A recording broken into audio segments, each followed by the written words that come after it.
Hello everyone, welcome back to this channel. In this video, we will solve question number 11, part B, exercise 11.1, class 6th. Below figure gives a matchstick pattern of triangles. Find the general rule that gives the number of matchsticks in terms of the number of triangles. अब जैसे हमने part B में pattern discuss किया था, उसमें हमने squares की बात की थी. अब इस क्वेश्चन में हम लोग ट्रायंगल्स की बात करेंगे. तो अगेन मैं थोड़ा सा आपको बैकग्राउंड दे दूं कि क्वेश्चन 1 में जब हमने पैटर्न्स बनाए थे, जब हम अल्फ़ाबेट्स के पैटर्न्स बना रहे थे, उसमें क्या कर रहे थे हम लोग, कंप्लीटली एक अल्फ़ाबेट को रिपीट कर रहे थे. मतलब वहाँ पर हमारी कोई भी मैचस्टिक कॉमन नहीं होती थी. तो इसलिए हमारे पास डायरेक्टली ऐसे फॉर्मूलाज बन जाते थे like 2n, 3n, 4n and so on, depending upon कि एक अल्फ़ाबेट को लिखने के लिए हमें टोटल कितनी मैचस्टिक्स लगेंगी. ओके अब इस केस में सिचुएशन थोड़ी सी डिफरेंट होती है, बिकॉज यहाँ पर क्या होता है, हमारे बीच में ऐसे कॉमन मैचस्टिक्स आती हैं. ओके सो ऐसे डायरेक्टली हमारे पास कोई भी टेबल नहीं बनेगा, थोड़ा सा उसको ट्विक करना पड़ेगा जनरल रूल लिखने के लिए.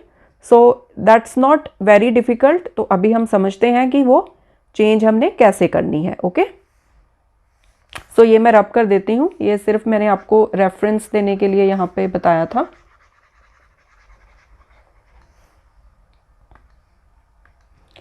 अब यहाँ पर देखो कि एक ट्रायंगल बनाने के लिए आपकी कितनी मैचस्टिक्स लगी, 1 2 3. अब यहाँ पर देखो 1 2 3 4 5. सी में कितनी लगी, 1 2 3 4 5 6 7.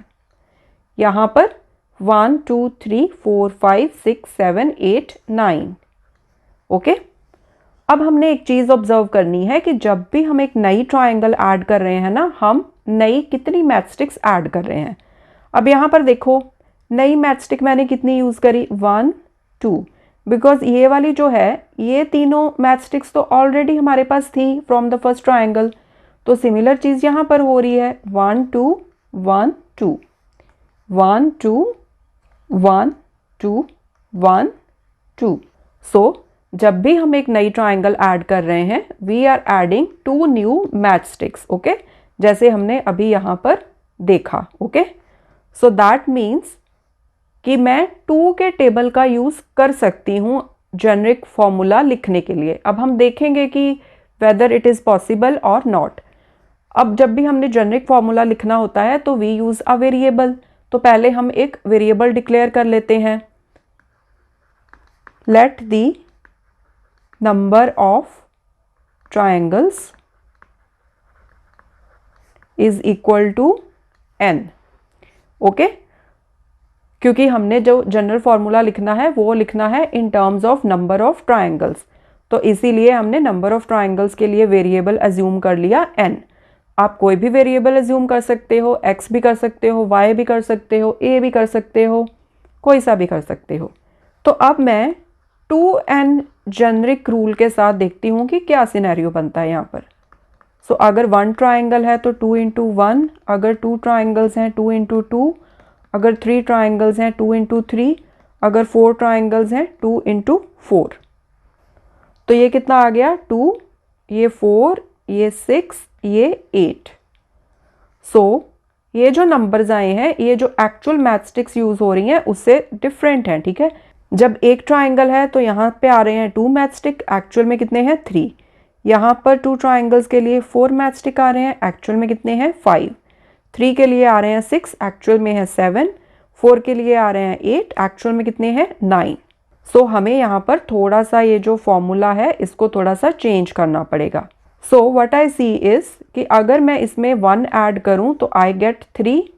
नाउ 3 एंड 3 ये मैच हो गए. सिमिलरली अगर मैं इसमें ऐड करूँ I will get 5. So now 5 and 5 match हो गए. सो सिमिलरली अगर इसमें मैं ऐड करूँ 6 + 1 7 7, 8 + 1 करूँ कितने हो गए 9. This is also 9. So that means मैं अपना जनरल फॉर्मूला ऐसे लिख सकती हूँ 2n + 1.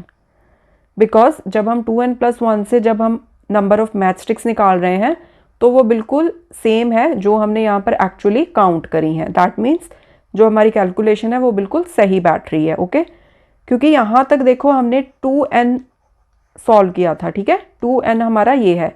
अब every time we are adding 1 more to it, ठीक है, और कुछ नहीं कर रहे, सिर्फ एक ऐड कर रहे हैं in every case, and we are getting the correct number of matchsticks. So therefore आपका जनरल रूल क्या बनेगा, 2n + 1.